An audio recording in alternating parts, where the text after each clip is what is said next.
Join Lizzie Rose, Tayil Gasuk, and Gabriel Llewellyn-Ari as they come together to enlighten all sexual identities and shift the partnership paradigm. Welcome to Revolutionary Romance. Hello, and welcome to Revolutionary Romance. Thank you for tuning in to this hour where we are helping you to bridge the partnership paradigm. No matter what your sexual identity is, we are holding space for the unfoldment of your dating life, your sexual life, anything that has to do with a relationship for you, and of course, the relationship with yourself. So, thank you for tuning in and for listening. We have got such a wonderful show today. I'm so excited. We have a very special guest I want to announce real briefly, and his name is Brendon Merotta, and he is directing a movie on circumcision. And our show today, it's just fitting that he's here because our show today is on wounds, and he's going to be sharing with us about how circumcision can really affect men and women who are circumcised, and we're of course going to be talking about wounds in general.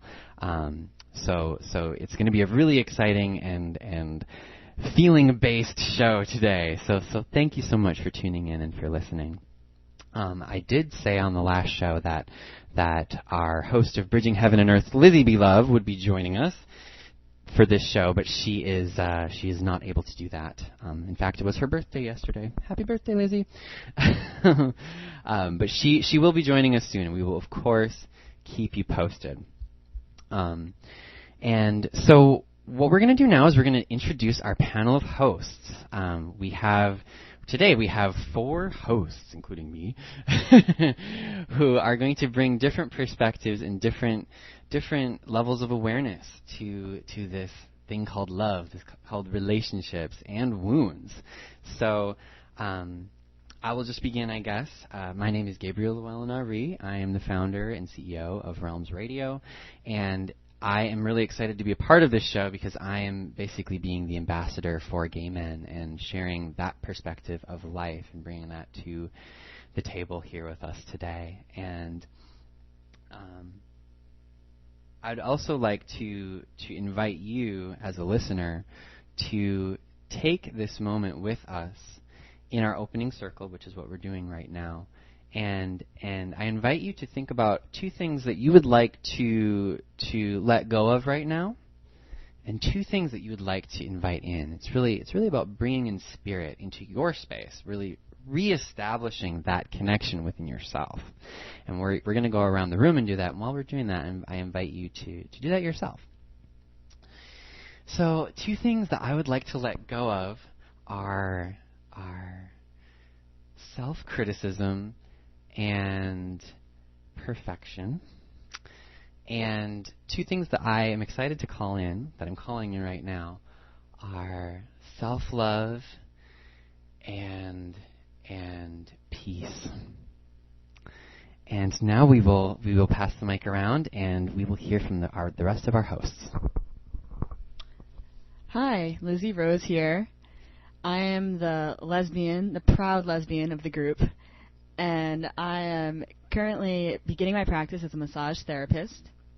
I have a background doing energy healing, intuitive readings, and things of that nature. And at the moment, 2 things I would like to let go of are self-judgment and I think analysis, anything that would take me out of my heart. And things that I would like to bring in include unstoppable joy and tremendous unbounded healing beyond my wildest dreams. My name is Tayil Gasuk, and I let go of angst and worry, and I bring in love, grace, wisdom, joy, and clarity. I'm the residential ambassador for intimacy, affection, and connection. I'm a relationship coach, intimacy and relationship coach, and I have a background in holistic health, everything from nutrition to yoga to various healing systems that I've practiced in the past, and now I'm focused specifically on affection and connection. And I hope that this program will help illuminate a deeper sense of affection and connection in what I see around us in modern times as a very isolated world. And hopefully we can reclaim skill sets in doing that. Hello, my name is Brendon Merotta. For the past year, I've been directing a feature-length documentary on circumcision as a human rights issue. And I've been traveling all over the country interviewing men and women and activists, psychologists, experts on human sexuality, and doctors about this topic. And if I am an ambassador for something, it's the stories of the men and women that I've been interviewing, many of whom are voices that haven't been heard in the larger culture. Something that I would like to let go of is nervousness and any feelings of unworthiness, and something that I would like to bring in is truthfulness, honesty, openness, and a sense of play. Beautiful. And so I hope you at home, or wherever you are listening to this, have let go of two things and called two things into your experience here with us today, and really with yourself that you would like to do. So, our show today, our show is on wounds, and gosh, we all have wounds, right? Some of us more than others, and I'd like to open up the show today with a reading from the book The Mastery of Love by Don Miguel Ruiz, author of The Four Agreements. I had read this book probably 10 years ago, and I recently found it when we were thinking about doing a show on wounds last week, and I opened up the first chapter, and it was on wounds, and I thought, what a sign. And so I'd like to read you a few pages of that to open up our show today. This is from Don Miguel Ruiz's The Mastery of Love. I want you to imagine that you live on a planet where everyone has a skin disease. For 2,000 or 3,000 years, the people on your planet have suffered the same disease. Their entire bodies are covered by wounds that are infected, and those wounds really hurt when you touch them. Of course, they believe this in a normal physiology of the skin. Even the medicinal books describe this disease as a normal condition. When the people are born, their skin is healthy, but around the ages of 3 or 4, their wounds start to appear. By the time they are teenagers, there are wounds all over their bodies. Can you imagine how these people are going to treat each other? In order to relate to one another, they have to protect their wounds. They hardly ever touch each other's skin because it's just too painful. If by accident you touch someone else's skin, it is so painful that right away she gets angry and touches your skin just to get even. Still, the instinct to love is so strong that you pay a high price to have relationships with others. Well, imagine what a miracle occurs one day when you awake and your skin is completely healed. There are no more wounds anymore, and it doesn't hurt to be touched. Healthy skin you can touch feels wonderful because the skin is made for perception. Can you imagine yourself with healthy skin in a world where everyone has a skin disease? You cannot touch others because it hurts them, and no one touches you because they make the assumption that it will hurt you. If you can imagine this, perhaps you can understand that someone from another planet who came to visit us would have a similar experience with humans. But it isn't our skin that's full of wounds. What the visitor would discover is that the human mind is sick with a disease called fear. Just like the description of the infected skin, the emotional body is full of wounds, and these wounds are infected with emotional poison. The manifestation of the disease of fear is anger, hate, sadness, envy, and hypocrisy. The result of the disease is all the emotions that make humans suffer. All humans are mentally sick with the same disease. We can even say this world is a mental hospital, but this mental disease has been in this world for thousands of years, and the medicinal books, the psychiatric books, and the psychology books describes the diseases as normal. They consider it normal, but I can tell you it's not. When the fear becomes too great, the reasoning mind starts to fail and can no longer take all the wounds with all the poison. In the psychology books, we call this a mental illness. We call it schizophrenia, paranoia, psychosis. But all these diseases are created when the reasoning mind is so frightened and the wounds become so painful that it becomes better to break contact with the outside world. Humans live in continuous fear of being hurt, and this creates a big drama wherever we go. The way humans relate to each other is so emotionally painful that for no apparent reason we get angry, jealous, envious, and sad. To even say I love you can be frightening.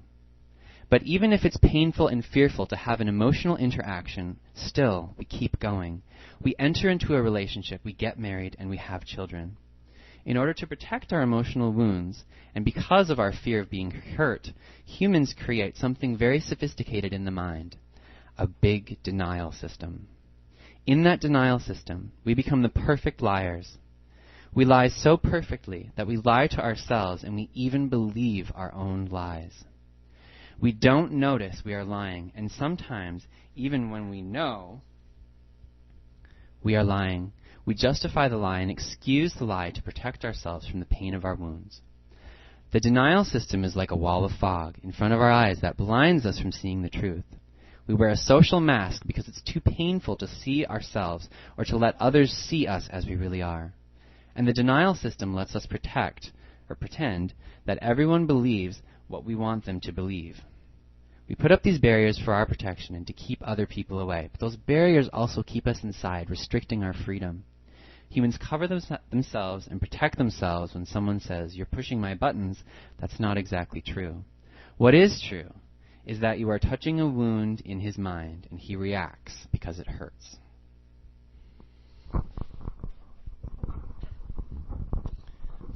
That's so beautiful.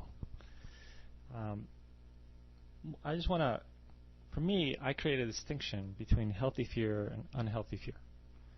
And the distinction is that unhealthy fear creates a false evidence appearing real.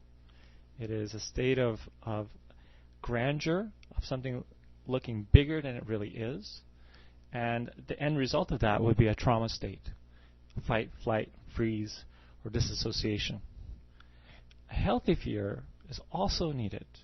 Healthy fear occurs if you're walking along an edge of a cliff and there's some gravel at the edge of a cliff. It's important that you stay fearful, because if you're not afraid, that's dangerous as well. Healthy fear allows us to go inward, to incubate, to learn. There's certain things about our psyche, about the human soul, that don't grow in the light. They grow in the dark. It's an incubation stage, and I think we live in a culture that is paradigmed from a storyline of Puritans and pioneers, where you have to go get it and go after it, and if you're in a state of confusion and not understanding or knowing something, then you have to know it right away. There's something wrong with you. And I'm here to proclaim that there are places where uncertainty, confusion, not knowing something is a stage of incubation and understanding oneself. So I want to also let the audience know that there are places and times when you're afraid, and it's a healthy place to be afraid. And where I'd love to start the discussion today about transparency and secrecy. There are times when transparency is ill, and there are times when transparency is a healthy thing. And there are times when secrecy is healthy, and there are times when secrecy is a toxic thing. Often, sexual, emotional, and physical abuse occurs with toxic secrecy. And it's one of the things that gets stolen from us when we're victimized or abused in some way. And that ability to, instead of revealing, we tend to keep things festering inside us. And I think to make it more poignant, I would love to hear some personal stories from people. I have some of my own.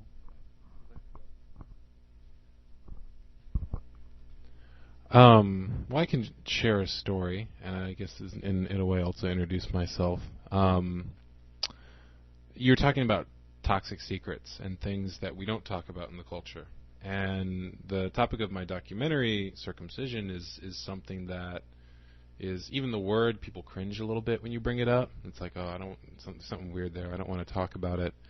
And I had never given it much thought either until I was meditating in Los Angeles, and I had an experience during meditation where the word circumcision came into my mind, and I felt all the energy in my body drain down to my belt, and there was like this cold dread.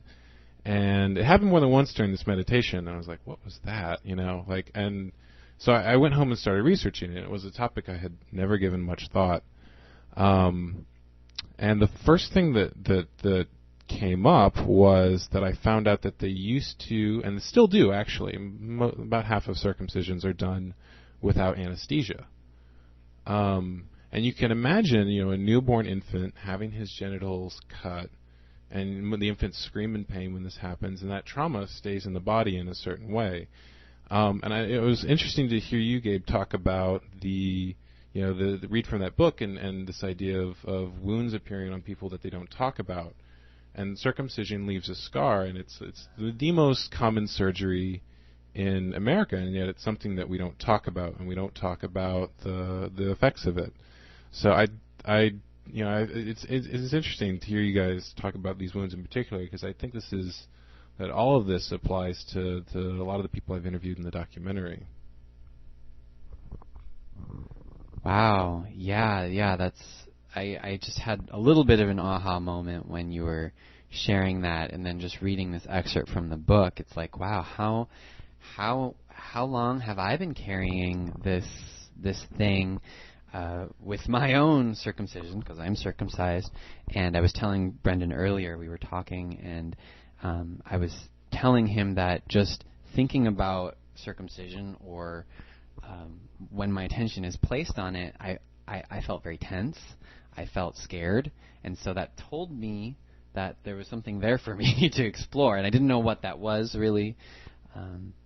But it's interesting, and that's why I chose to read this excerpt from the book, is because we all can agree that goes on, right? That we a lot of us have so many wounds that we get triggered by someone else's wound or whatever they're being triggered by, and then it hurts us, but we still have this yearning to be loved, and we will overcome that. And I'm a big believer in shadow work and feeling your feelings and kind of delving into that wound with yourself and moving on from that. And I think in our society, I'll say that wounds are just the shadow parts of ourselves, especially in the New Age community, have been branded as awful, and like, no, you don't want to even go there. Just focus on the light and think about what you want, and you can manifest your dreams. Don't think about the fact that you're angry with your father or whatever it is, and that's why in the work that I do as a coach, I help people basically heal their wounds, and we go deep into working with their wounds on a deep cellular level. And it's something I'm really passionate about, because I have personally had so much healing with myself, with just dealing with my wounds. And what I mean by that is just feeling them, feel to heal. And I'll share that some of my own personal wounds are around my sexuality, which I'm still healing as I don't know how to label myself, but as a being that generally is sexually attracted more to men than women. And I've had a lot of wounds from my past that I'm still healing. And then I get triggered, and I have attracted many people into my life who who've had the same wounds to reflect back to me. And I'm really ready to deal with that and let that go. that's a big part of the reason why I wanted to create this show, is that I wanted our journey to be heard and cataloged, and for people to listen and have their own healing journey. And so I just want to say lastly again that it's just there's no need to beat yourself up for having wounds, because we all have them. And so it's just be really gentle with yourself through this process, but know that it is imperative and important that you heal your wounds, and that you just really address them. I think that's the first step, really, in healing your wounds, is becoming aware that they're there, just like I was sharing with Brendon. Yes, and this awareness of the fact, the dark joke of it all, is that we all think that we're in our own private hell with our own wounds and our own inner turmoil. And we forget that the people that are walking next to us, even the people that we're attracted to, have those similar wounds, the similar issues, the similar challenges. It's one of the things that I'm passionate about in my movement around affection and connection, is that people remember that as human beings, we're all going through the same story. And we have a lot more of support than we possibly know, but we just don't share. And this is where the toxic secrets become a hurtful thing for all of us. Like if you just have the courage to speak it out, one of the first things I do in my coaching practice is I tell people to speak about the toxic secrets that they have. And as they start revealing it, a healing starts to occur. All of a sudden, an ally relationship starts to happen in their life, where community builds around the support to a wound that they had, and the wound starts to get cauterized and healed. And through that process, not only a healing happens for that person, but for the people that are supporting them. And because they get the support in return. And there's a human factor that occurs in that I call love. Because it feels warm, physically in your body, it feels warm, it feels loving, it feels selfless, and you feel like something greater than yourself is occurring. And as we start revealing those toxic secrets with one another, and the healing starts to occur, it's going to create a ripple effect in the world around us.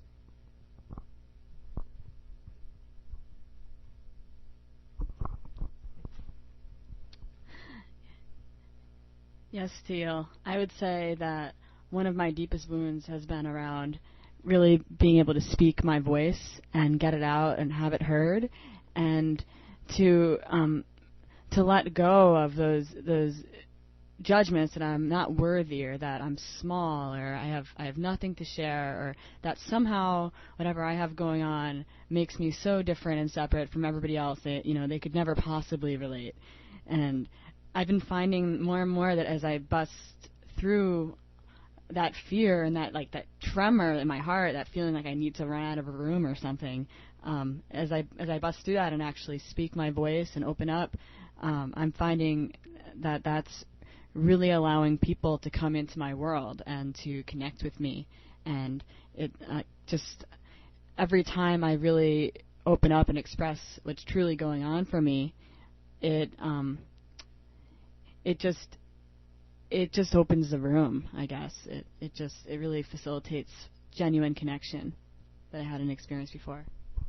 Gives others permission to do what they long to do, but because you have the courage, it inspires them. Is that close? That's correct. It's really great to hear you guys talk about this stuff, because I think all three of you have brought up subjects that for me have been a major theme in my life in the past year. Because when I first began working on the documentary and dealing with my own wounds around circumcision, I felt like I was the only one. Like, I am just I assumed like everyone else is fine with this, everyone else says they're fine with this, and I must be some weird person. I'm the only one who's bothered by this. And what I found working on the documentary is that there's actually hundreds of thousands of people across the country who are deeply bothered by this, and they have a name. They're called intactivists. There's a whole intactivist. The intactivism is the idea that human beings have the right to their own body, and that to remove a part of someone's body without their consent is a violation of their rights. And the idea is that we should leave children intact. That's the name. And Tahil, you were talking about how there's communities that spring up around certain wounds. And the other thing that I found is, I was talking, every person I've interviewed has a story as to how they came to this particular activism. Because no one sets out like, oh, I'm going to be an activist on circumcision. That's the thing. It's not something that most people are even aware that there's activism around. But every single person I talked to had a similar story. And you're also talking about the courage, Lizzie, the courage to talk about your wounds and the things you've gone through, and how that gives others permission. As I was doing these interviews, I interviewed one man who had an experience during primal therapy where he felt this intense pain in his genitals and like a cutting sensation. And there's cellular memory for when you go through trauma. And so he told me his story, but at the end he said, "Thank you for giving me the opportunity to tell my story." And I could tell, like, he had been, he's in his 60s. He'd never thought about this. And I think because of the generation he grew up in, he hadn't actually even seen what a foreskin was and known that this is what it was until his older age. And, like, he was finally having the opportunity to talk about this. And Gabe, you also mentioned, like, giving yourself permission to feel everything that you feel. I think that's really important, and for me has been the only way, like, that constantly, like, I set a limit, like, oh, okay, I only feel this angry about it or this upset, and I find more and more it's like, oh, my feelings are actually bigger than that, and that's the thing I've found with a lot of activists I interview too, because sort of the three main arguments that activists have are that circumcision is traumatic for the infant, it reduces sexual pleasure significantly, and it's a violation of that person's rights. And I think that third one generates a lot of feelings, because it's like someone made a choice about my body that I don't necessarily agree with and I wasn't consented for. And that in and of itself, even if it was just like, if your parents had pierced your ears as a kid, is something that we'd all recognize, oh, it's okay to have feelings about that. But when it's, removing up to 50% of the shaft skin of the penis, it's like, well, oh, we can't have feelings about that. We can't allow ourselves. Like, really? I feel like that's something about a pretty strong reaction. Yes, and Brendon, one thing I've noticed among males in our societies, and I think particularly in societies where circumcision is practiced a lot, is that a lot of men, from my observations, seem to have fairly limited access to their emotions and their emotional body, and I just thought that men were like that until I came across men like such as you guys in the room, who had a more refined level of awareness and more of that access. I didn't even realize that growing up at first that men could even be that way. I just thought they were hard to connect to, and that was just how they were for me as a female. Okay, so I have a question for Tahil and Brendon. So, well, first of all, I have a question for Brendon. I was wondering if you could respond to what Lizzie just said. Well, it's really interesting that you'd mentioned that, Lizzie, because there's a recent study that was published linking that said that circumcised males actually have less ability to identify their emotions. It was on Intact News recently. And I forget what journal it was published in. Van Howe was the author. But the thing that I've noticed is that when you go through an experience that's that traumatic, one of the things that happens, particularly early in life, is that the ability to establish trust is really significantly hurt, because at that stage a newborn infant relies on his mother for everything, and there's a bond, and he's seeing, okay, can I trust? And if there's this intense pain, he on some level blames the mother for it. And I've heard some activists say that this is, you look at the cultures where circumcision is practiced and how those cultures treat women. Most people don't realize that only 15% of the world is circumcised, and it's America, Israel, and the Muslim world. And those are cultures that have certain attitudes about women that you compare that to European culture. No one in Europe is circumcised. No one in Asia is circumcised. No one in India is. And it's a very, to circumcise newborns, the largest group that does that is Americans. And you can see a behavioral difference. And it's interesting because I actually interviewed a circumcised woman by the name of Patricia Robnett. And one of the things she talked about was that she found that her behavior was very similar to men, and that she was aggressive, she had trouble identifying certain feelings. And the other thing that she said is she would move from partner to partner, never quite feeling satisfied, because on some level she instinctually knew, like, sex is supposed to be more pleasurable than this. And it's never, she would think, well, maybe if I try a different partner or a different thing, like, then I'll get the experience I'm wanting. And then, it wasn't until later in her life that she started wondering about this surgery that had been done at a kid and realized that she didn't have a clitoris. And it was just like, of course it's not as pleasurable as she would expect it to be. So I think that ability to identify feelings, that has a lot to do with trauma, because if you really get into the feelings that are there, then you have to deal with all the issues that come up around this. Yeah, and I thank you. Wow. Oh gosh, I feel like I could just talk to you all day. But I want to hear from Tail. I know Tail has worked with a lot of men. He's worked with a lot of people, really, about on wounds, and so I'm curious about what you have to say about that. First of all, I encourage my fellow hosts and the audience to take a deep breath.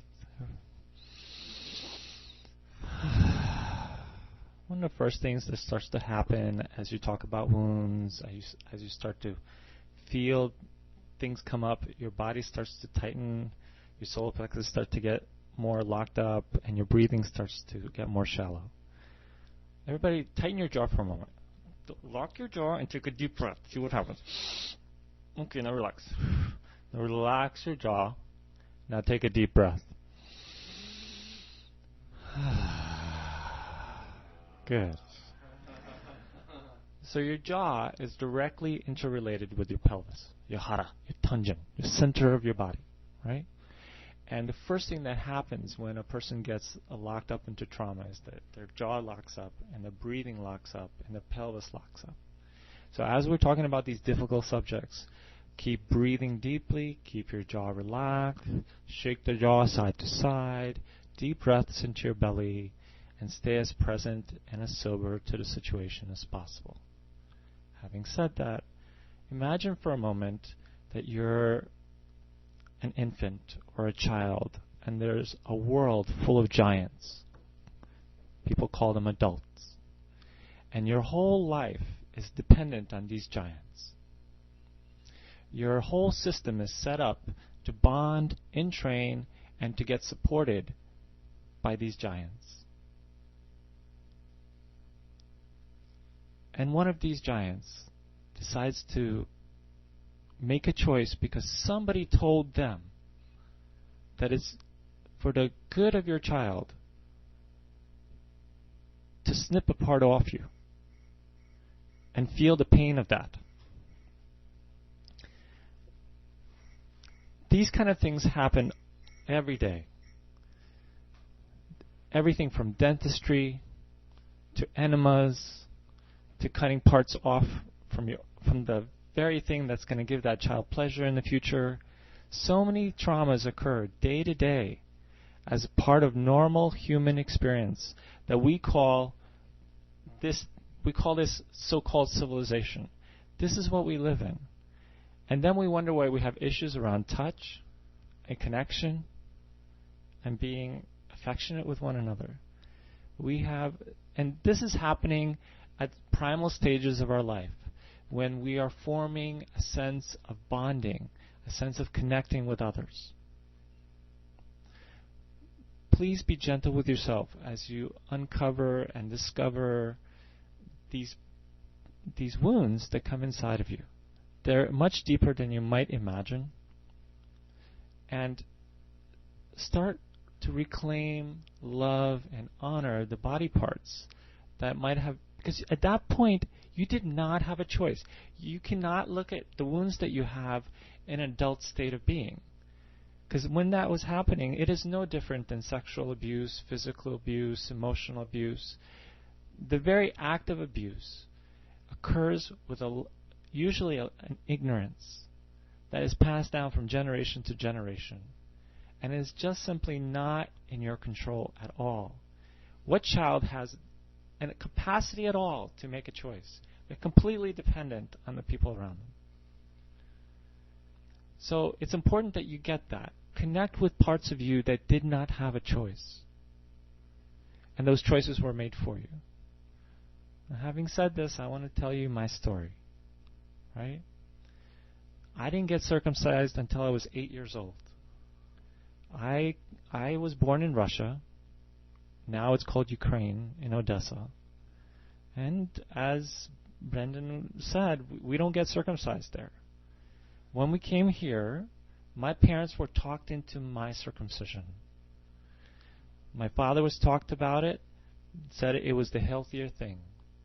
My mother was talked into it, saying that the other kids would make fun of me if I would have foreskin. I would look different in a culture where everybody systematically snips off the tip of their penis. So my parents made a decision, and they put me under a knife. I remember it took 10 people to hold me down. They counted something back. I knew something bad was happening. They never told me it was going to happen, never warned me. I had no choice. But I was lucky enough to have some semblance of consciousness, unlike those little babies. When I woke up, I had incredible searing pain in my genitals. I was in such pain that I was screaming like somebody was cutting off my arm. They had another 10 people come down and try to hold me down, and they gave me tranquilizers. Just imagine an 8-year-old kid getting tranquilizers so they can relax me. I woke up again, and I still screamed in bloody murder. I walked in boxer shorts for a month. I had to be going to my aunt's house, and I walked around, and everybody gave me sympathy. Everybody treated me like I was a war veteran. And they did this because of some asinine, systematic system that's out there. It's horrendous. Can you hear the rage in my voice? I am livid. And I'm not one prone to expressing my anger often. But I tell you something. When I work with people who have been raped, who have gone through physical abuse, who have gone through emotional abuse, I go back to that moment in time to have a visceral, physical understanding of what they're going through. I sincerely believe that circumcision is no different than any sexual abuse act that's out there.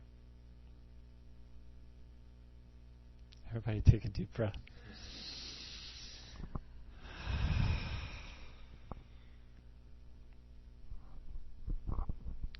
Thank you so much for sharing all that, Teal. I could really feel the impact of what happened with that. And it, I guess I'm just absorbing all the emotion in the room right now. Wow. I feel like I have even more compassion and awareness around what goes on particularly with circumcision. I feel like your story really brought that to light, because I already was aware of circumcision as, wow, that causes a lot of trauma. Wow, that must really close people off a lot later on. But feeling the emotion and the realness of your story just really hit home for me. I just wanted to share that. I want to thank you too for sharing that. I find that I personally tend to talk about other people's stories, or talk about it in a more detached way. And one of the things I love about the way that you speak, Teal, is that you always come from the heart and very personally. And I think I often look at other people's stories or interview them because hearing someone else talk about what they've gone through it's like you said, gives others permission to talk about the same thing and have those feelings come up. And what you described is, on the one hand, you're right, it is sexual abuse, and many of the activists I've interviewed say that that's how, they had some sexual abuse, and that's how when they saw circumcision, they said, now I understand what's going on because I went through something similar. And I think it's also important for people to know that even, if they may not remember it, the infant goes through the same thing. He just doesn't have, it's pre-verbal. He doesn't have the ability to express it, to understand it, or to understand that this isn't something that he deserves, and this isn't going the way that life is going to be for him. And, I think that there may be a lot of feelings there, and it's often difficult to express them because they're pre-verbal, because it's just a sensation, and it's before there were words to talk about these things. And I think it's also important to talk about, if we're going to bring up a heavy subject like this, the ways that you can heal around it. Because it's like you talked about, to heal, that there's sort of unhealthy fears, and many men maybe have a certain sense of distrust or fear or less sensitivity when it comes to sexuality and sensing others' emotions, and those are things that can be dealt with. There's certain things you can't get back. I mean, we now know that there's close to 20,000 nerve endings in the foreskin. One man I interviewed, is named Glenn Callender. He runs a group called the Canadian Foreskin Awareness Project. And one of the things that he talked about is, he's intact. And by the way, I should explain that term. In our culture, we sort of treat circumcision as a norm. We say circumcised and uncircumcised, implying that men who are not circumcised, that's not normal in some way. And in the intactivist movement, they refer to men who have their foreskin as intact. Because, I wouldn't describe Lizzie, for example, as an unmastectomied woman. That's absurd. That would imply that removing something is normal. You would describe her as whole, intact, complete. And so one of the things that the intactivist movement is trying to change is even the language, like that we would refer to men as intact, and that there's nothing abnormal about the way men are born, that the foreskin is not a birth defect, that the human body is perfect and fine as it is. So to go back to the story I was telling, Glenn Callender is an intact man. He runs a group called the Canadian Foreskin Awareness Project, and he talked a lot about the sexual impact. And one of the things he told me is that the same way that a woman can have different types of orgasms, and a G-spot orgasm is different than a clitoral orgasm, men can have different types of orgasms too. It's just that we remove the parts of the body that would allow that. And he has a different type of orgasm from the head of his penis than he does from the frenular band, which is the tip of the foreskin. And one of the things he told me is that he could have multiple orgasms just touching the part of his penis that he would not have if he was circumcised. And that's one of those things where you can't get those different sensations back, but many men are doing something called foreskin restoration. So we'll talk about like the different ways you can heal emotionally, and I think the biggest thing is just allowing yourself to feel everything there is around this. Most of the different healing modalities that I've seen that people use come down to that, is just like letting those feelings out. But when it comes to the physical effects, a lot of men do something called foreskin restoration, which is where they take the remaining foreskin and stretch it over time so that new skin cells are grown and there's a covering to that part of the body again. And I bring this up because it's sort of a really, it's a unique evidence to the sexual impact, because what happens to the penis over time is something called keratinization. Because it's exposed, it's supposed to be an internal organ, there's skin that's built up on it. The same way, like if you work in a field with your hands get kind of calloused. Having no covering on the head of the penis causes it to lose sensitivity over time because it's rubbing up against your pants, it's exposed to whatever's around you. And many men find when they restore their foreskin and they have a covering there. Although they don't have those complex nerve endings back and those particular types of orgasms, they have an increased sensitivity, and it becomes mucosal again. And many men who are in their 30s and 40s or later start experiencing erectile dysfunction. They start not having the same sensitivity that they did, and many of them have found that when they did foreskin restoration, not only did that sensation come back, but they started having full body orgasms. And if you think about, and some, even multiple ejaculations, and if you think about this, it makes sense. Men and women have the same tissue on their genitals. It's the same nerve endings. And most women are capable of having multiple orgasms. Why is that not the case with men? It's like, well, we've removed that tissue. I mean, wow, that's easy. That's simple. Right. It's in a circumcising culture, people aren't aware of that. They aren't aware of that impact. And so I think it's important, when talking about this, when particularly the sexual impact, to mention something like foreskin restoration, because there is some of that can come back, but I think the emotional impact is in some ways almost bigger, because I know most people who do restoration, at some point there's tons of anger that comes up, because it's like, why do I even have to do this? Why is it that I shouldn't, and because it takes a while to stretch. It's like a year-long process, or several years sometimes. And the other thing that happens is, when you put that stress on a area where there might be trauma, those feelings start getting released. So there's it's the saying that massage therapists have, the issue is in the tissues. Like, as you start working with that area of the body, then the feelings start coming out. And I'm doing restoration, and I personally find that I have to take breaks, because it's like there's an intense feeling that comes up. And it's like, all right, I need to process that, and then I'll keep restoring. So I can go into like other, healing modalities if anyone here is interested. But I feel like that listeners of this and this group is probably pretty familiar with a lot of different methods there. I also want to bring in another element to the healing process. Okay, and that process is the energetic process of anatomy. I've been trained in the background of Oriental medicine, from the Chinese, Japanese culture, and also Ayurvedic medicine from the Indian culture. So our genitals are actually just like reflexology. Just like there's reflexology in your feet and your hands and your ears, there's also reflexology in your genitalia. So from the Oriental perspective, all your organs are represented on your phallus or your penis, and just like there are in the female genitalia.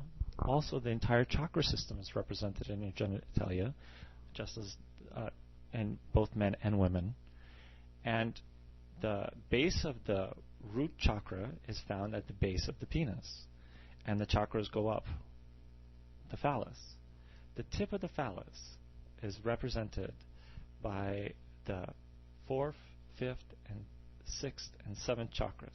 Where the foreskin is taken off is usually in the 6th and 7th chakra, right? It deals with your will and deals with spirit, right?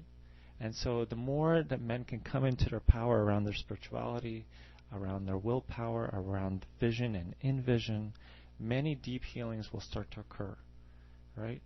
The organs that are correlated to the tip of the penis, the sides of the head of the penis are represented as the lungs, which deals with sadness, which is so powerful. Why it's so powerful for men to actually reclaim crying, because the organs are all interrelated with emotions, right, in the Orient. And the tip of the penis deals with the heart. And when the heart is blocked up or backed up, somebody feels cruel and mean without wanting. If you're cruel and mean without wanting to be, that means your heart is backed up. If you're feeling sad, melancholy, it means your lungs are backed up, right? So these areas are being exposed and becoming calloused in men if they're circumcised. And this is pretty consistent and typical with the concept that the stereotype that most men go through about lack of the ability to cry, lack of, in that sense of being stoic and unemotional or sometimes cruel and cold-hearted, right? So I think as we naturally reclaim that function, even though the physicality might not be there, the energetic part of it is. This is really important to get. If a limb is missing, if you take Kirlian photography, that limb is still there. There's an energetic blueprint that creates our physicality of our body. Just because the physicality is not there doesn't mean the energy is not there. Oh wow! Oh geez, this has been great so far. What a powerful show so far on circumcision. I didn't know what I signed up for. But now I'm excited because we have our dating tip of the week. And so this week's dating tip is entitled Contractive and Expansive Cues. Now, I don't know about the rest of you, but I have no idea what that means. So, Tail, what are contractive and expansive cues? Okay. Well, many of us, how many of you have ever tried to connect with someone and it's like, oops, I didn't mean to do that, or you end up trying to connect with someone at the wrong time. Okay? So when I'm looking around the room, everybody's laughing, acknowledging the fact that has occurred. The reason why that occurs is there's a lack of function of actually reading the cues of when somebody's open to engage with you or not. When you're trying to engage with someone and it's a disaster and it's a collapse, the reason why that happens is because there's a lack of a function, and that function is the ability to read a cue when somebody's open to receiving you. So, this is what I mean by expansive and contractive cues. We all have cues that we give off when we don't want to connect with someone. And we all give cues to someone when we want to engage and connect with others. Okay? And the more we get masterful at reading those cues, the more you're able to engage more freely in the world around you. Right? And because we've been so used to being isolated and alone, we tend to completely have blinders on when it comes to cues of people ready and willing to interact with us. Okay? So, here's some of the physical stuff. In the body, if a person's body is more open, this is basic body dynamics. If a person's wrists are exposed, ankles are exposed, right? If they tend to be more open, that means they're ready to engage, right? If their face is more relaxed, think of expansion. Instead of going through all the really depthful psychological understanding of a person's psyche, I'm a very simple guy. I like simple technology that has very profound results. The more open someone is, the more relaxed they are, the more expanded they look, the more ready they are to interact and receive you. If their pupils are dilated, they tend to be more receptive of you. If their pupils contract, they tend to be, that's a contractive cue. The voice gets deeper, lower, and slower when a person is ready to receive. Contractive cues are the opposite. The voice gets higher. The person starts to speak faster. Their pupils dilate. They start crossing their hands. They start crossing their fingers. All these things start to contract. You can go into more details of where they contract, where they fold their arms, if they're pulling away, if they walk away, if they start turning away. These are all contractive cues. Many of us have not learned how to read those cues, right? And what ends up happening is that we tend to bombard or cross people's boundaries or pacing, right? And what ends up happening is we tend to harm one another instead of support one another. How you earn trust with people that you meet is that you're able to read their expansive cues and honor that. And here's the thing. This is really important. The more you honor the no, the more likely you're going to have a yes.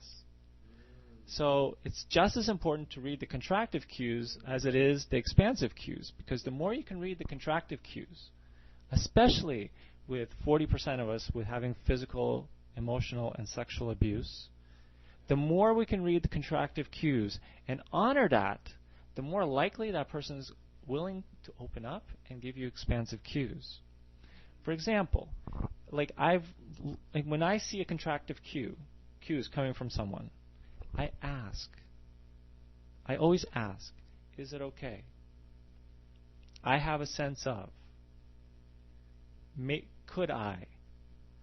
This is not a culture that asks, especially in the culture of men. You ask, right?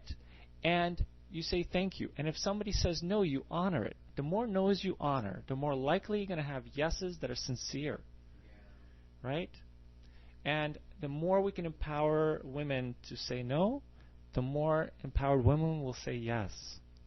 And the more of a healthy connection men and women are going to start to have. Right? So I talk about this more extensively in my coaching practices. I highly recommend you get a session from me to find out more about it. Way to market yourself at the end there, Teal. That was great. And I will just say that I recommend Teal as well. Not only has he been a friend of mine, but he's also been my coach, just with my life. So highly recommend him. So check him out. Teal, what's your website? Intimacyforumtraining.com. You can go there, and I actually made the website, so you can go there and check it out. Lots of reasons to go there. So now we are approaching the end of the first part of our show. We of course will have our after show in here in just about 4 minutes. So it's time now for our closing circle. And what we do then is we share one thing that that impacted us and one thing that we might want to change. Okay. What moved us? Okay. So what moved us and what we learned and something that we'll take away. Oh, well, I'll start. Well, geez, what? Brendon was here rubbing my back because I was almost to the point of crying while Teal was talking. So I'll say that I was really moved by your story, Teal, by you sharing your knowledge, Brendon, and what moved me was just that I really felt like I have this trauma myself. And what I'm taking away is the awareness of that wound and a commitment to heal it. I feel that what moved me was definitely Teal's story. That was the winner. And what I learned today was I kind of just got an extra affirmation of the importance of all of us discussing our wounds and really intentionally, consciously doing what we can to work with our wounds, become aware of them, and heal them. And I was moved by, Lizzie, your courage to speak up. You know, I know how intelligent you are, and I know that part of you that struggles about speaking to the world and then, closing up and going inside. And I was moved by the whole show. I felt the show was, I felt the emotions flying through the room. I felt it. And, it feels so good. Like, it felt so good to share my story. I encourage people in the audience to find someone that you can share your story with, whoever it is, whatever that story is, that like when you say it, your heart feels like it's going to thunder out of your chest and the tears start to well up in your throat. And that story, whatever that story is, get it out, because I promise you that's a toxic secret that needs to be out. If it's going to stay in you, it's just going to fester. Well, Teal, I think your story moved us all. And I think one thing I take away from it is a willingness to speak about these issues from the heart. I know that you may not guess it from listening to this show, but I actually don't like talking about this subject a lot, because it does bring out such intense feelings in me that it's sometimes difficult to speak about it. But I feel, having gone through what I've gone through and knowing what I know, that I need to on some level. And one thing I'm very grateful for, and that I moved me during the show, was everyone's ability to really listen to each other. Gabe in particular, because I could tell that you listen, Gabe, not just with your ears, but with your whole heart. And that's something that I'm definitely trying to cultivate more of in myself. And I would say also, if you have a story that deals with circumcision, definitely get in touch with me. My website for the film is circumcisionmovie.com, which should be pretty easy to remember. And send me an email. And most of the interview subjects I found, I would call one person and try to set up an interview, and they would say, "Oh, you know who else you got to talk to?" And that's it. Just one story after another. And I realized that almost everyone in our culture has a story around this topic. So if you have something interesting to share, definitely get in contact with me, circumcisionmovie.com. And I think it's very healing to tell stories, and I know that I've been healed by many of the ones I've been told. So thank you, everyone, for sharing. Welcome to the conversation. You're listening to the Revolutionary Romance After Show. Oh, I just want to have a collective sigh for all of us here. Oh gosh, that was such a... Wow, that was such an intense show. It actually feels really good to be in the after show where we can laugh and talk about other things. And, we're still going to be talking about wounds and such, but it's going to be in a much more relaxed, like you're listening right here with us in our living room. And, we're probably in your living room. But... Oh gosh, I don't even know where to begin. It was. I'll just say that it was, for me, it was really.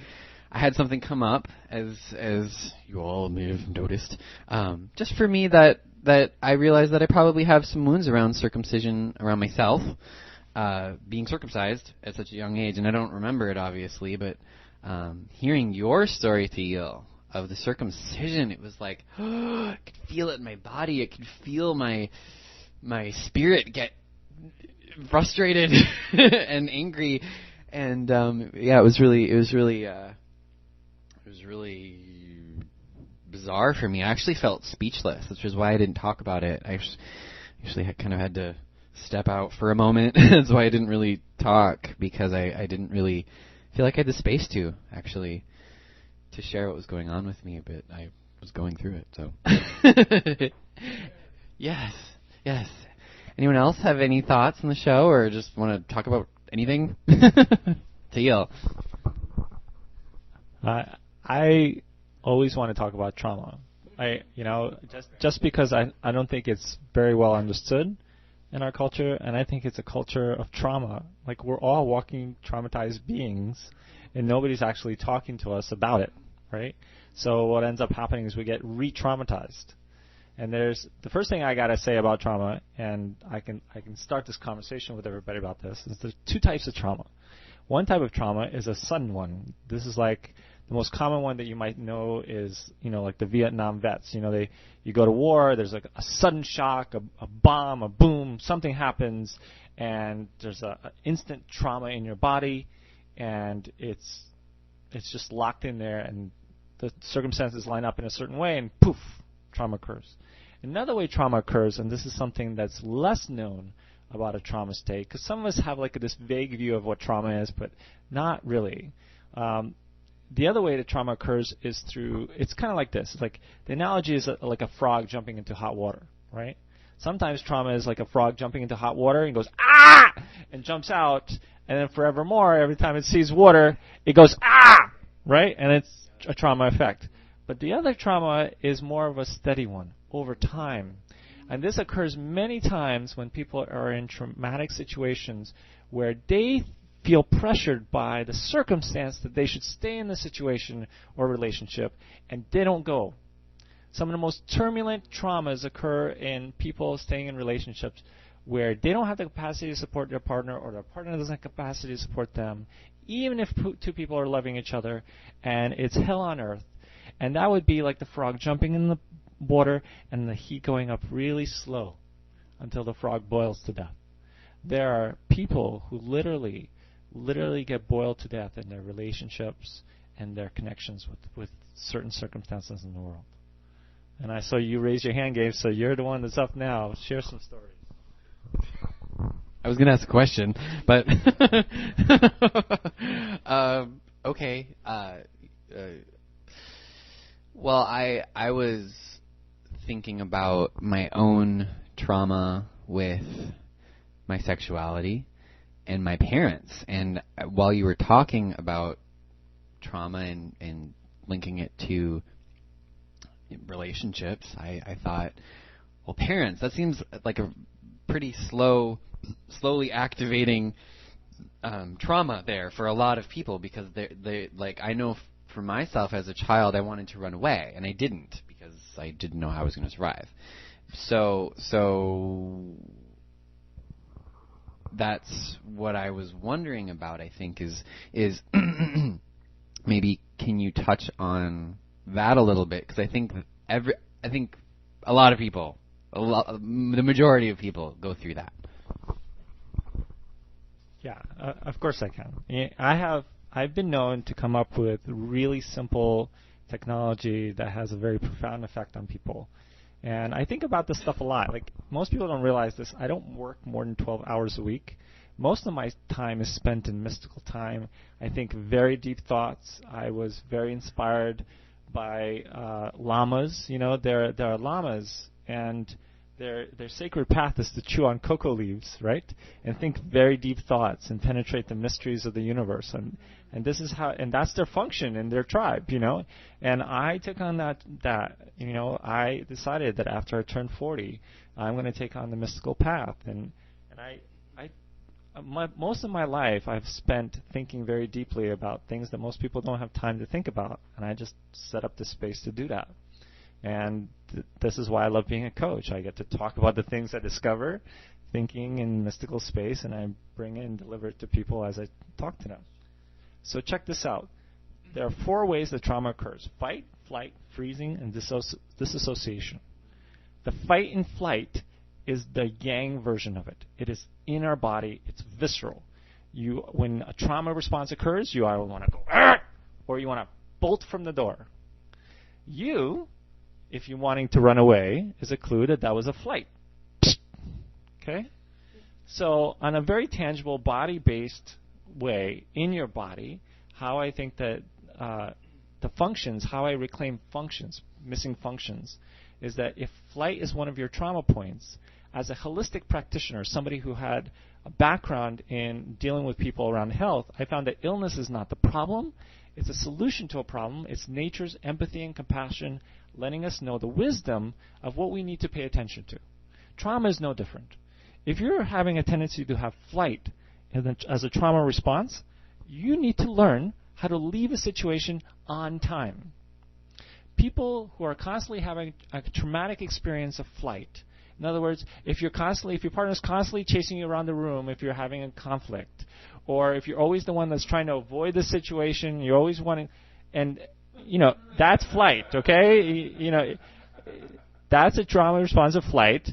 Then your practice is learning how to leave without having an exaggerated version of how to do it. Just practice how to end things, how to finish things on time. Have we all ever met people who don't know when to fucking leave? Have you ever seen that? Seriously. Like, you're talking to them hours. You give them all the cues of that we're done, and they don't get it. They don't see the cues. That is a missing function. Remember, 96% of us are born with missing functions. One of the healthy functions as human beings is, hey, I'm done. Thank you very much. I'm going now. People who have a trauma response of flight never got the function of knowing when to leave. And so their nervous system, through empathy and compassion, hardwired into them a blank out state that they'll leave anyway. You do it more in a conscious state, and the trauma will naturally be crowded out and stop happening. This is a very powerful way to deal with trauma. Okay, I have one more question. So I would say that no, I wouldn't. I know I do this. Is that I will, if I'm feeling like I don't want to be there, I'll just check out, like, consciously. I'll just be like, oh, I'm just over in another land now, and yep, you just talk and just keep talking. Sure, okay, great, yeah, I'm thinking about unicorns or whatever, and and you're just, okay, great, and then I'll kind of in the back of my mind be looking for cues for when they're kind of done talking, where I can kind of be like, okay, great, well, I'll see you tomorrow. Yeah, so what you're describing here is called disassociation, right? And a lot of people with disassociation trauma response tend to go into spiritual practices. And this is amazing to me. I have found many people who disassociate end up in meditation classes. They talk about spiritual visions and all these unicorns and all this stuff. And if somebody ends up in my meditation class, one of the first things I say is, like, meditation is not about checking out. It's about being present as well. So one of the tricks that I do is that when everybody closes their eyes and in meditation, because I was trained, like, I had a lot of spiritual teachers as a kid. I was trained as a spiritual warrior, So, like, everybody closes their eyes in meditations, and I go, while they're in the middle of meditation. If you jump and jolt, you're not in meditation. You're in disassociation. That's checking out. You're not in your body. Meditation is about spirit being present in their body. You're in a deep alpha state while incredibly present and awake. Meditation is being awake, not asleep. And checking out is going to sleep. So it's about, it's about embodiment. So it's embodied spirit. So usually if somebody has a disassociation, often I tell them to practice things more like Tai Chi.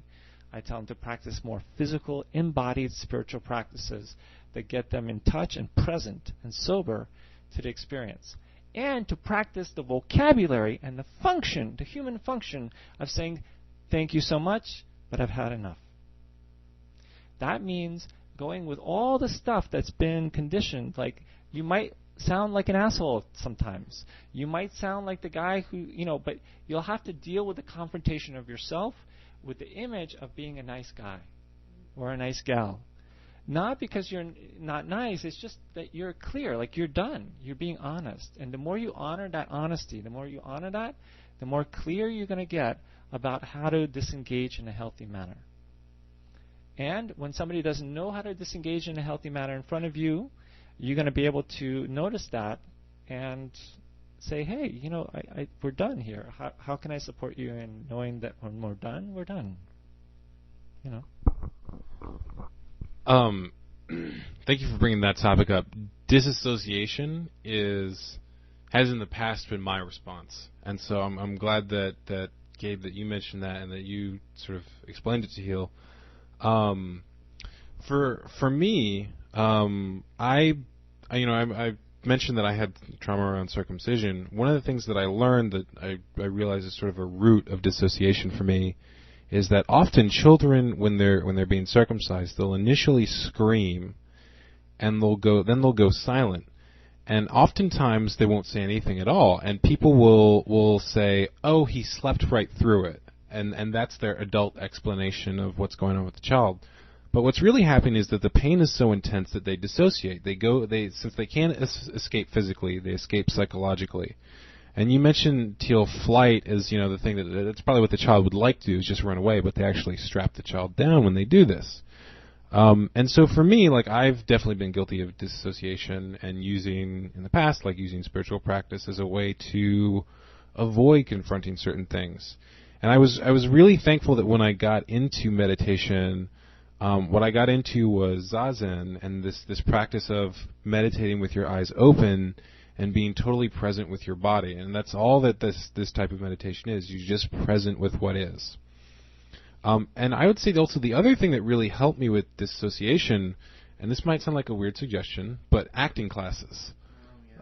Because the style of acting that I've been taking for the past couple months is all about really listening to your partner and being present with them and getting everything that you're doing in the scene off your partner.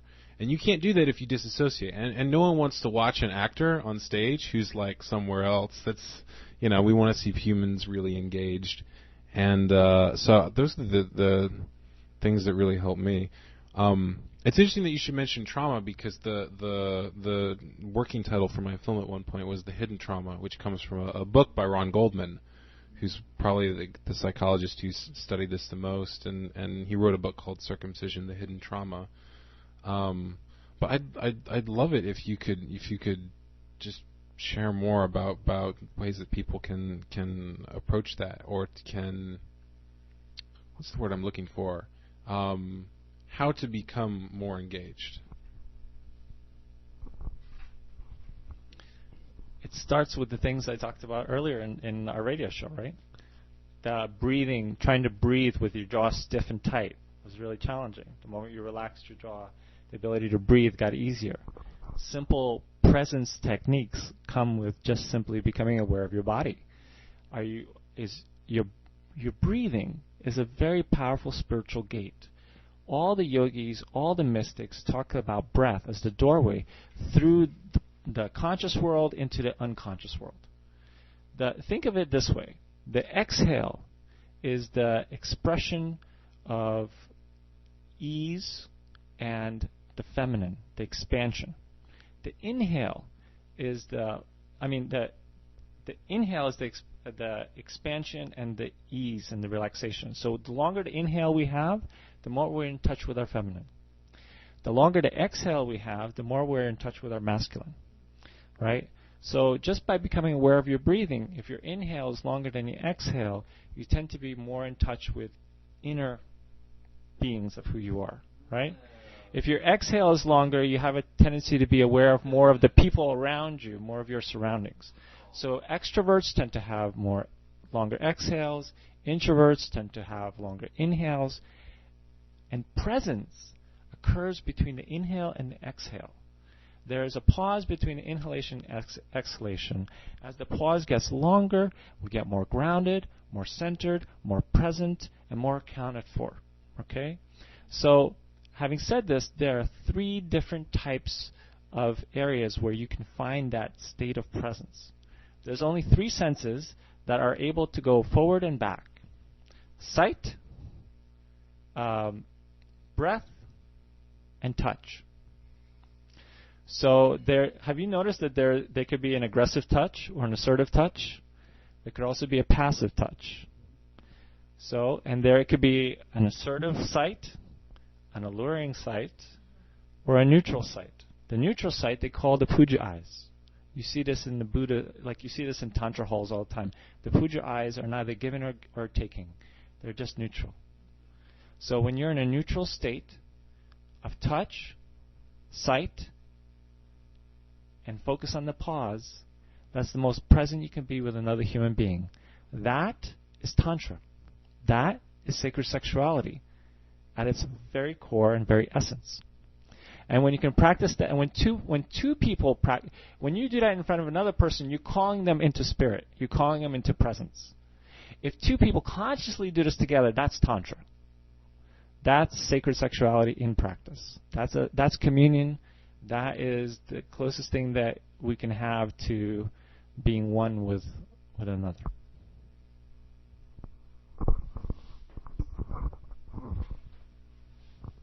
That's great. I just want to say that's great.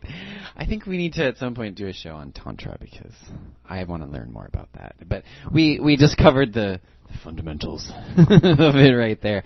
That was so fascinating. While you were talking, Teal, I was practicing with you, because you were looking at me, that those different things that you said. I was kind of pausing on my breath. I was trying to have a neutral gaze, and then just being mindful of that. And it was really cool because I felt very here, very present, very with you. And it was a really great insight that I personally got a lot from. And I just want to say that trauma is a physical nervous system response. It's not psychological, it's physiological. And one of the myths about trauma is that it's a psychological thing. Psychotherapists haven't figured anything out about trauma. The people that have had headway about trauma were psychosomatic practitioners. So if you do find yourself in trauma states, if you've had sexual, physical, emotional abuse, I highly recommend that you find some type of somatic practice. Here in the Bay, we have tons of amazing practitioners and healers that have combined many somatic practices. What's even more profound is if you add coaching or verbal communication along with somatic touch.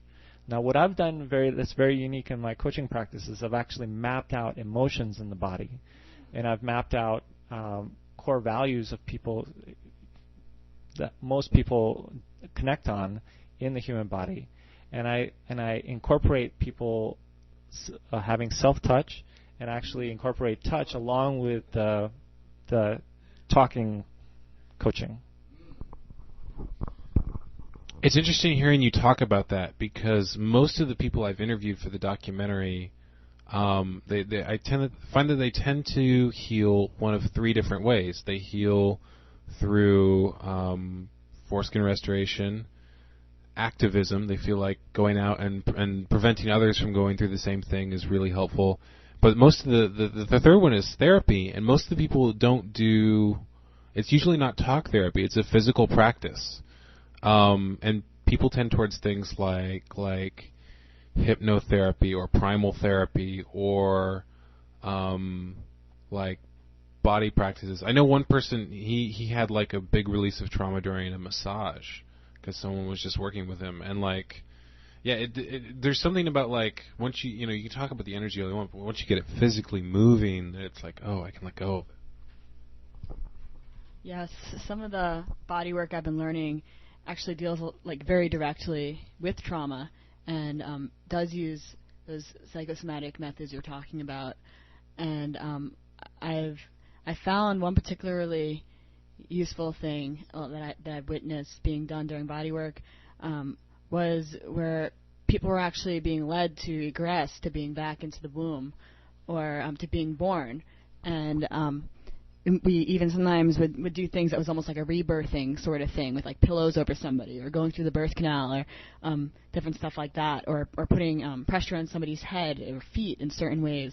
And it's amazing the healings that can happen from that. So many of the memories are just that come up that someone wouldn't expect. It actually just surfaces in the body or as emotion, and it passes through. And what's really powerful about working with birth trauma, as they call it at my school, is that those particular wounds, those were foundational for everything else throughout the person's whole life that layered on top of those things. So experiencing certain levels of trauma while being born, or getting kind of like stuck in the womb and experiencing anger, like that can result in like a lot of anger at the mother, or actually oftentimes at the mother. I've witnessed body work done on infants who were just born, and rather quickly sometimes these infants will display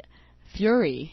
Like, it's just absolute fury. They'll be screaming this really high-pitched squeal, and it's really distinct. And the ways they'll act, or that they won't make direct eye contact with the mother for very long, and things like that. And the mothers, while witnessing these sessions being done, I've seen mothers sometimes get pretty upset because their baby doesn't normally act like that at all.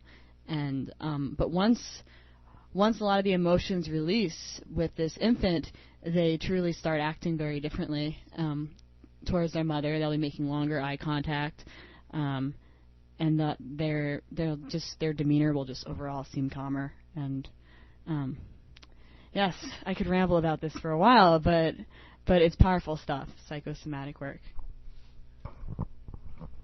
So, for those of you that don't know, I do past life regressions with people, and at one point, the universe guided me basically to do, because I had done a lot of regressions on myself, but the universe at some point started to guide me to do a regression on myself when I was in my mother's womb, and it was, I think, one of the most powerful things I've done. I felt my mother's anger and her frustration. She had a lot of issues with my father at the time, and basically kind of raised me herself. And it was just really fascinating and really healing. So thank you, Lizzie, for bringing that up. This is fascinating to me because one of the things that I've found doing this documentary is a number of psychologists who will talk about that we have a memory of what happens in the womb and what happens during birth. And one of the things I'm trying to film is like there's people who hold rebirthing workshops where you go back and you remember that stuff. And Lizzie, I don't know if you have footage of people doing somatic work on children, but I would love to see that. And if there isn't footage of it, I'll film it. Yeah, I'm pretty sure I could get you some excellent footage. Awesome. By the way, if anyone else has something like that they think that I should film, again, CIRCUMCISIONmovie.com. We interviewed one woman who's does like natural childbirth, and we were just hanging out with her talking, and she goes, "Do you want to see a video of me giving birth?" And me and my cameraman were like, yeah, that'd be cool. And it was just like next 15 minutes, our heads were exploding as we watched.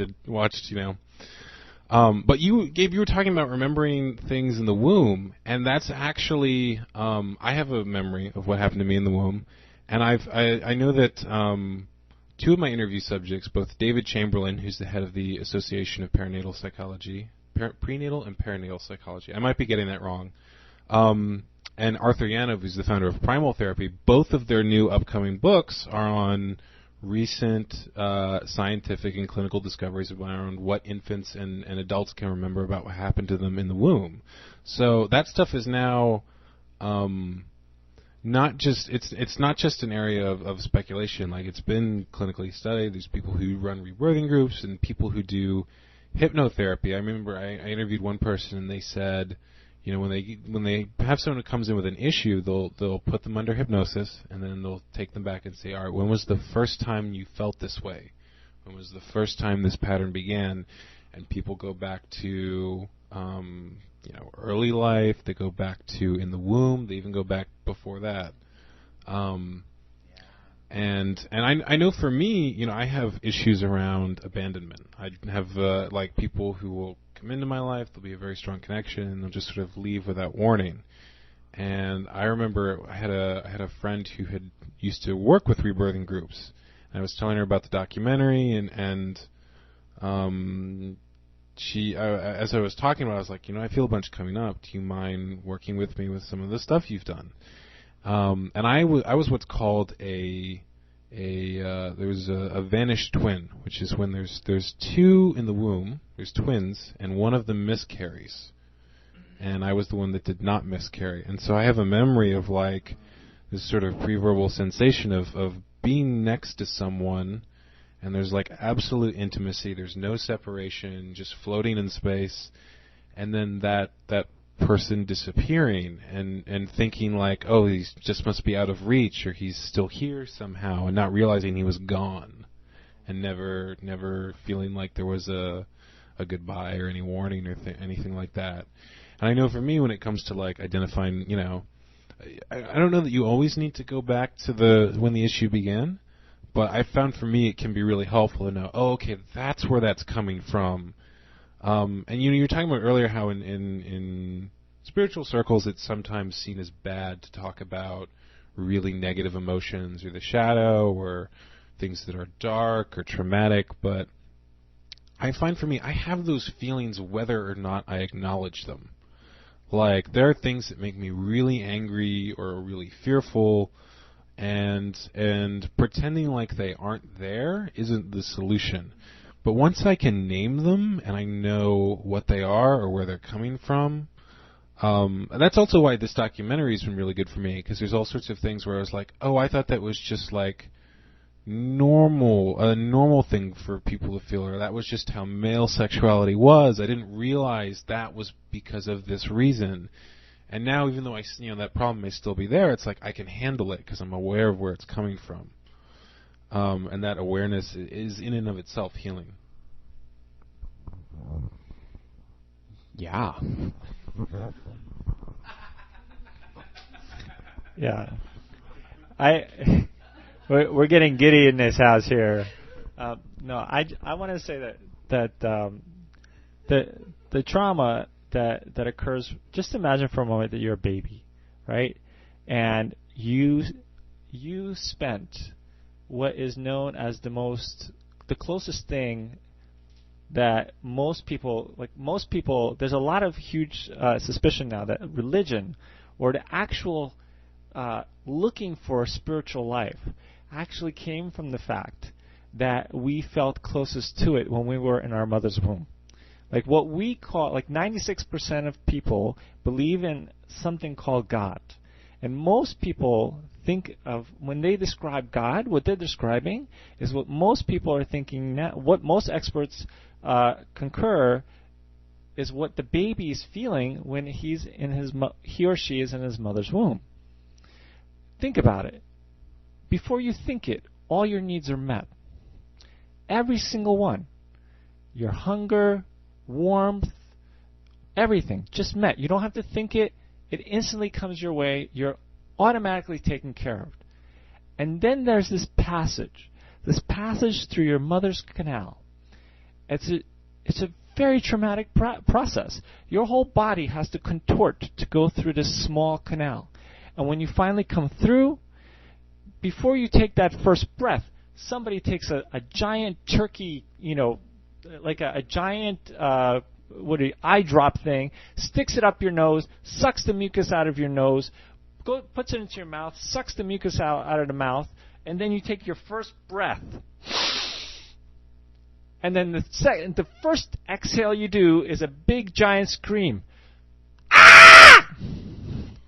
And then the physician takes his hand and just to make sure that you take that deep breath, he spanks your bottom to jolt your nervous system so you can take that first breath in. Because if you don't do it, that's a big trouble. So all these things are very shocking, very traumatic experiences. And we all start this way. And we just talked about how there's, on top of this, there's circumcision. There's so many things that have now simply, you talk to any good midwife, she'll tell you all the horrors that occur in modern hospitals of how people are just not coming out and not honored and respected by how nature intended for us to come out in the first place, right? So while all this stuff is happening, our bodies are in lockdown. And like I said before, trauma is a physical response. Johnny gets, jolted by a car.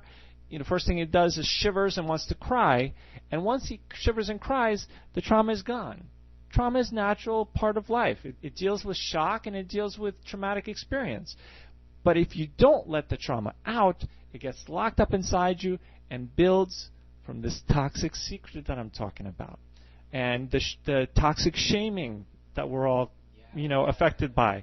And this is what a lot of the healing work that we're all going through, no matter what we are, whatever our culture that we're going through, is coming out of the fucking closet. Just come out of the closet. Yes. You can reveal your toxic secret. Be proud. Reclaim your power. Be proud. If you, and most of us, as you've just heard, have gone through this trauma just from birth itself. Go to rebirth. Get that somatic healing where you're feeling that pressure in your head and getting that sense of incubation by someone hold. This is why I'm really big into holding. I've developed whole courses on how to teach people how to hold. I've developed 5 sacred cuddles, 5 sacred holds, right? In all the elements of, like, from the front, back, side, upside down, like there's all these different ways. People, the moment somebody knows how to be held is the moment that they've healed the trauma from that birth of being born. Yes, Teal. I'd agree with a lot of what you're saying.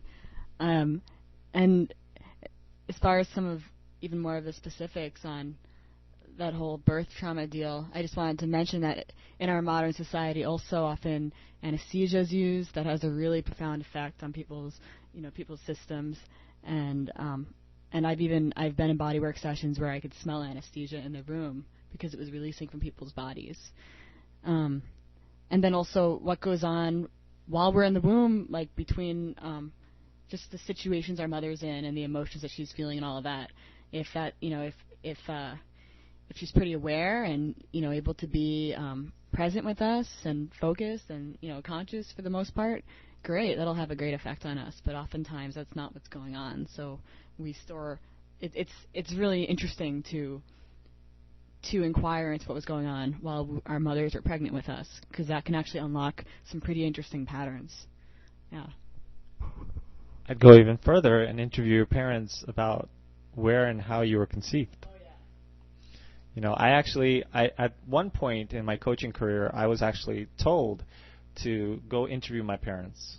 So if you're lucky enough to have your parents still alive, and if you're lucky enough that you're still talking to your parents, and if you're still further lucky enough that your parents are still together, interview your parents together and separately, because they might have different stories, about what the circumstances were. What were the background? What was the surrounding atmosphere around the time of your birth? Because it'll clue you into a lot of things that you find very mysterious about who you are, right? Because that's the least consciousness that most people have about who they are and how they started. It's so interesting, this topic of wounds, and we've been talking about birth trauma, and then as you all were sharing about that, I was realizing that then after that there's more trauma and more conditioning, in my experience, especially around sexuality, which we've talked before. Our last show was all about sex, and the reason that I was thinking about that was, because I'm healing my own issues with my sexuality, but also I recently. Okay, so I'm going to bring in pop culture now, because that's what I do, because I love pop culture and keeping it fun and so everyone can relate. Just a small confession: I'm the world's largest Madonna fan, but I had never seen Truth or Dare, and I don't know why. I just thought it was probably going to be really bad, and Madonna was going to be ridiculously rude or something, and I just didn't want to do that. But anyways, I reluctantly watched this documentary, which, if you're not familiar with the film, is a documentary that follows her on tour, and it's really candid, and she just kind of opens up and is herself, completely. And I watched it, and there's this instance in one of the movies where she's threatened to get arrested for a masturbation scene that she does in one of her shows.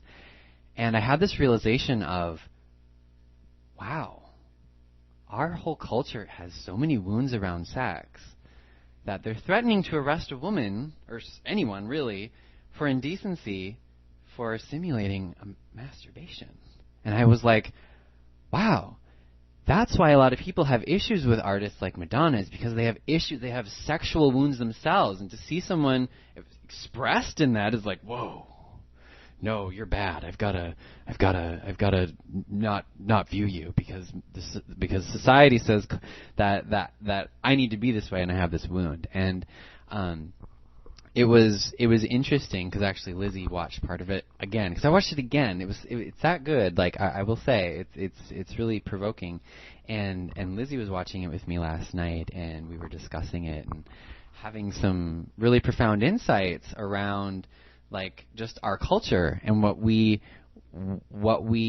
like the wounds that Lizzie was even uncovering some of the wounds that she had that this movie triggered in her that she wasn't really aware of. And I think it's crucial to become aware of what wounds you do have sexually, and if you have issues with someone else, whether they're famous or whatever, it's like that is a direct reflection to you that there's something up with you that you can't allow that person to be that way, or that it's not okay for them to be that way. So this is fascinating to me again, because it's interesting to hear you talk about like that we still have a culture that doesn't accept masturbation, because masturbation actually plays a part in why circumcision became what it is in America. In the Victorian era, it was thought that masturbation was the cause of all sorts of illnesses. You know, you hear people talk about, oh, you're going to go blind, hairy palms, insanity, hysteria, all causes of masturbation. And these are serious medical texts in the Victorian era. So one of the cures that was promoted for masturbation was circumcision, because if we cut off the most pleasurable part of the body, then children won't want to masturbate. It was advocated for both men and women. Most people don't know, but female circumcision was legal in the United States until 1996. It was covered by Medicaid in the 70s. I mean, this is I mentioned I interviewed Patricia Robnett. She's a circumcised American woman who was born in Minnesota. And actually, that may not be right. It's somewhere in the Midwest. But that's originally how circumcision was promoted, and it's sort of like you look historically, whatever the disease of the day is, that's the thing that circumcision cures. So it was urinary tract infections, it was STDs, it was now they're talking about HIVs, the thing that it will prevent.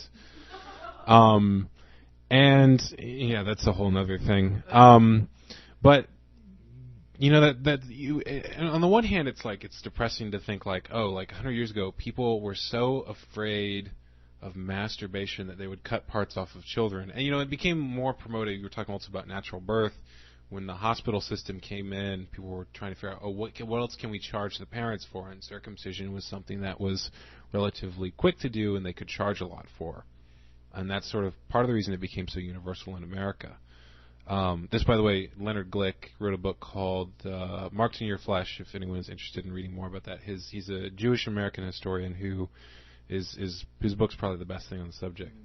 But, I was thinking about you talking about the issues we still have with sexuality.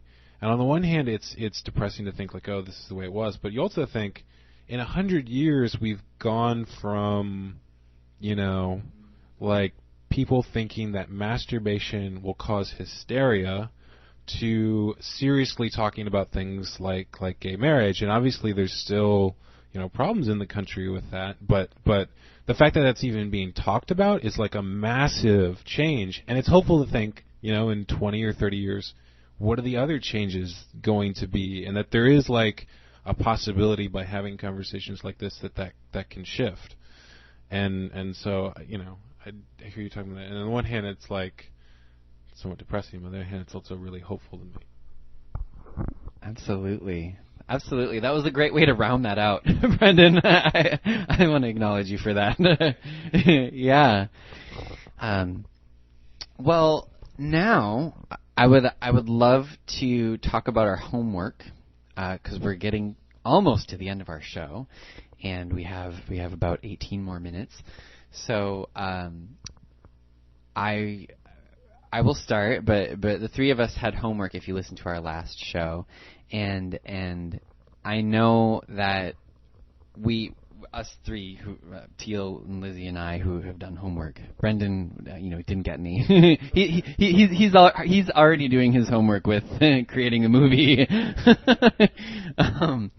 But we had decided that we would continue doing some of our homework through this process onto our next show. But if you listen to the last show, part of my homework was to have some tantric sex with myself. And I woke up the next morning after our show, and I couldn't think about anything else. So I thought, well, great. I guess this is when I'm supposed to do this. So I just kind of began like touching my toes, my ankles, and my hair, and then like 2 hours later, I had one of the most mystical sexual experiences of my life. It was so wonderful that I thought, I don't really want a partner. Like, I really felt good. And my skin, I'll just say my skin was glowing for about 6 days. Like, it was glowing. Everyone was commenting on it. And I know it was from that. I know it was just from, like, really getting in touch with myself and what I wanted and my body wanted and loving and honoring myself. And it was really great. So I would strongly encourage anyone to have a sexy love date with themselves and really get to know the side of your sexual self that maybe you have some wounds around, like we just talked about, and I felt like it actually helped me move through some of the wounds that I might have had and things like that. I'm so happy that you did that. Really, As I said earlier, when we assign each other the homework, that's one of the things I work on with my clients is that self-love isn't just some concept. It's a tangible act that you can actually do with yourself, and masturbation is one of the ways to do that. But most people do masturbation as a way of getting off. They don't actually make love to themselves. And very few people actually know how to make love to themselves in a way that they've always fantasized. They have no idea they can actually do that. They can be romantic, caring, loving, adoring in a way that they've always wanted to be with themselves. And there's this thing that happens, as Gabe said, where it's like, wow, I don't even need a partner. When you're in this place where you're so satisfied with your own sex life that you don't even need a partner, it's in that moment that you are actually ready for one. And the reason for that is because it's through that self-practice of love that you can actually start developing what I call sober loving. Most loving occurs through missing functions, meaning missing functions. If you're attracted to somebody, your missing functions somehow match the jigsaw puzzle of another person's missing functions, and you call that attraction, and you call that chemistry, and you call that thing. I call it obsession. And often, many people tend to, like, as we heal or become more fully functional human beings, and that person does as well, something happens where it's like, wow, like we've outgrown each other, or we don't know each other anymore. It's a different kind of connection, different kind of relating. But as you get more sober with yourself, as you find how to love and care for yourself, as you find how to grow and become more of a full spectrum, fully functional human being, as you meet others, you start noticing that others can have the capacity to do that for themselves. And then you have an access to more mature relationships, more mature connections that have a sustainability over time to grow and to actually develop. So I'm so glad you did that, and I encourage the audience to find a way to have self-love.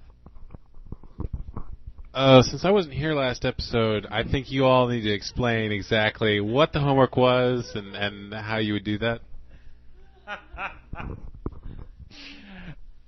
I'm sensing somebody eliciting free coaching from Tail. No, self-loving is just that. We talked. We can't go too much into it because it's we're rounding off the end of the show. But I can say that it was about self-pleasuring, not just in a standard quo of just touching the genitalia until you come off, which I equate to. Is that the right word? Equate to genital sneeze. There's so much more to an orgasm than a genital sneeze. There's a way that your whole body has to be activated. We talked about the 9 auricular muscles that are in the body around the eyes, the nose, the mouth, the ears, the tip of the penis, and the anus, right? And for women, they have 10 auricular muscles, which means you have a greater capacity for energetic orgasm. And as all these muscles contract at the same time, you have more of a full body orgasmic experience. You activate all that. You activate the skin, the whole body, and everything gets lit. And the genitalia is the last thing that you touch. And by the time you touch it, you're already in orgasmic state. And the focal point is not on the orgasm, but on the pleasure that increases through the experience of touching and loving yourself, including the breathing, including those puja eyes that I talked about, focusing on the pause, focusing on the breath, all that stuff. And before you know it, and it's through that experience, as you increase your muscle of self-awareness of pleasure, when you meet a partner, you can actually educate them on how to pleasure you. And I find so many men lack this skill set. I can't tell you how often I meet men. It's like, oh, I'm this amazing lover, and I can do this to the woman, that to the woman. And then when you talk to them, and I say, well, how are they at loving you? It's like, oh, they turn white as a ghost. And it's like, it's so painful for me. So many men have no idea how to love themselves. So it's this self-loving act. Don't underestimate its potency. And I could feel all the emotions. I'm sure if we gave, as we're just as me discussing this, Gabe is like quivering in his seat. He's like he's got ants in his pants because he's feeling the reverberations of the pleasure that I'm sure he was having as he was pleasing himself. Right? Really? That's true. I did have a homework assignment. And I've been a very bad girl. But what my assignment was, I believe it was to find like a lesbian mentor sort of person. And I haven't really had the chance to do that yet. I guess I've just been tied up with other things, but I'll take responsibility. I didn't get it done, so I apologize for that.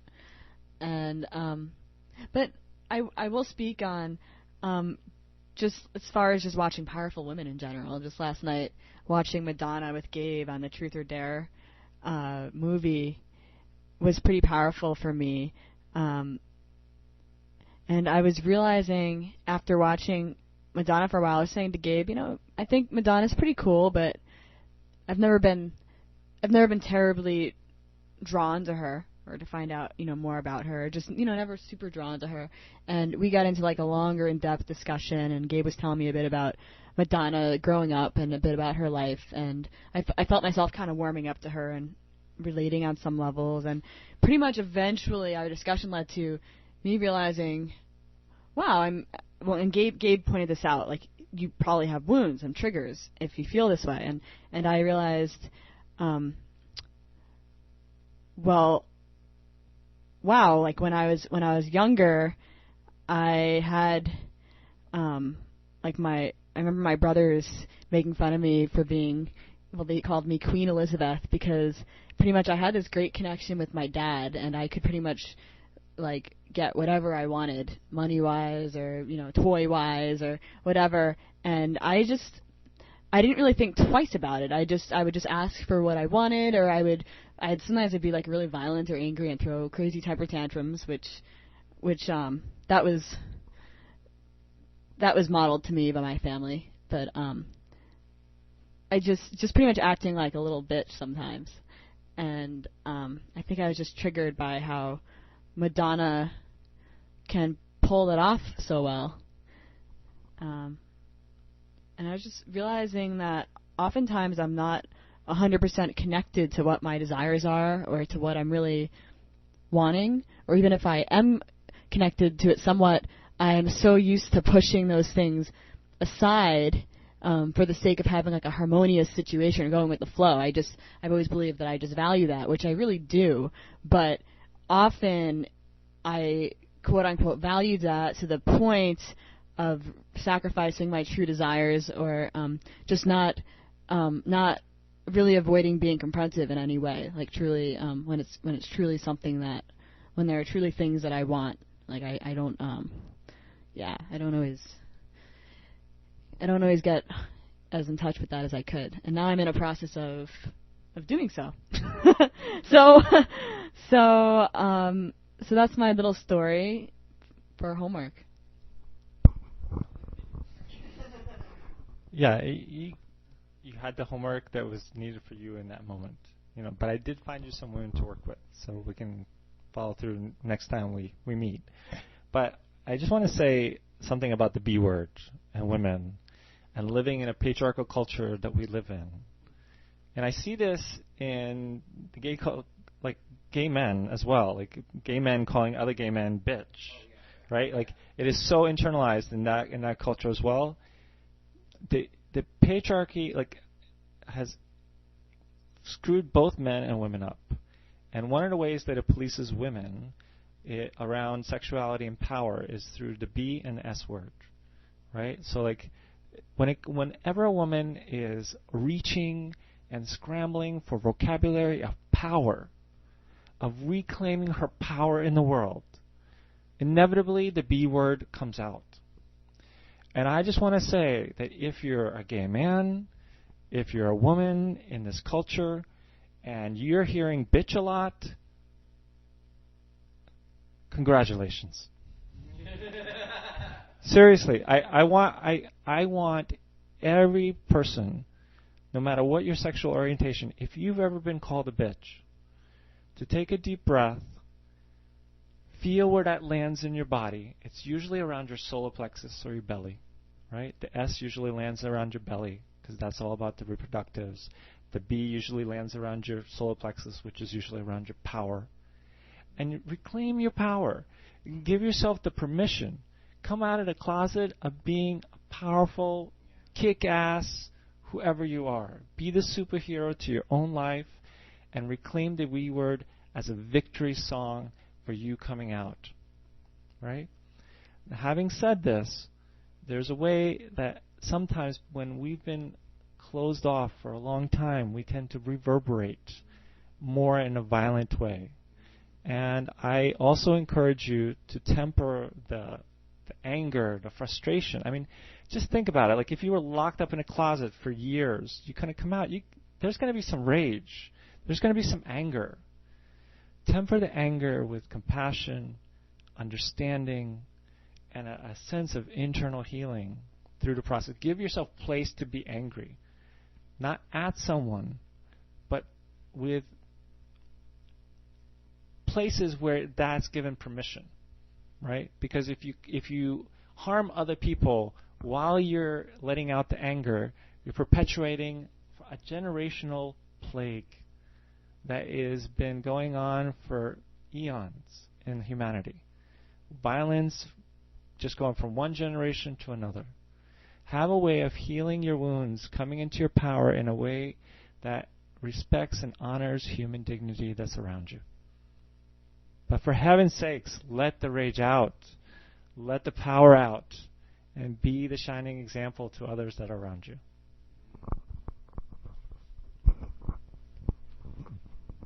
Can I get an ashe, an amen, and so it is? Yes. It's like, can you imagine what the world would look like if everyone did that, if everyone was really truthful, just like children are with what they wanted and what was okay with them and what wasn't? It would be a completely different place. There would be so much less injustice and so much more love, I think, even though it might seem initially to be difficult to do. but yeah, I know that in my heart, and that's part of that is the mission of our show here with Revolutionary Romance. It's like we are starting a romance revolution. We want you to do things differently. We're giving you this information to empower you and to inspire you to change your life and to change your world. And that's what we're doing. That's why we're doing this, is because we not only do we want this for ourselves, but of course we want to offer it to you. We want to give you a platform where you can really begin to step up your game and be more of your authentic self in all of your relationships, whatever your sexuality is. That's why we have ambassadors from all of the different sexual identities here today, Mostly. We'll have all of them coming soon. Yeah, we're getting on that. So I just want to thank you for tuning in and listening. It means a lot that you've taken out this time for yourself. I really thank yourself for listening, and I would encourage you to use this information, to use the momentum that you feel right now from listening to this show to change your life, to work on your wounds, to really access deep within you what is going on, what is there. If you're a guy or if you know a guy, maybe talking to him or talking to yourself about circumcision and what does that bring up for you. Just allow yourself to go deeper and to play a bigger game in this world. And that's what we're committed to, and that's our prayer for you too. So with that, my darlings, we will see you again on our next show of Revolutionary Romance. We want to thank Brendon for being with us today. Thank you for your wonderful and beautiful perspective. It was really, really wonderful. And tune in soon. We will see you in about a couple weeks or so. Blessings and namaste.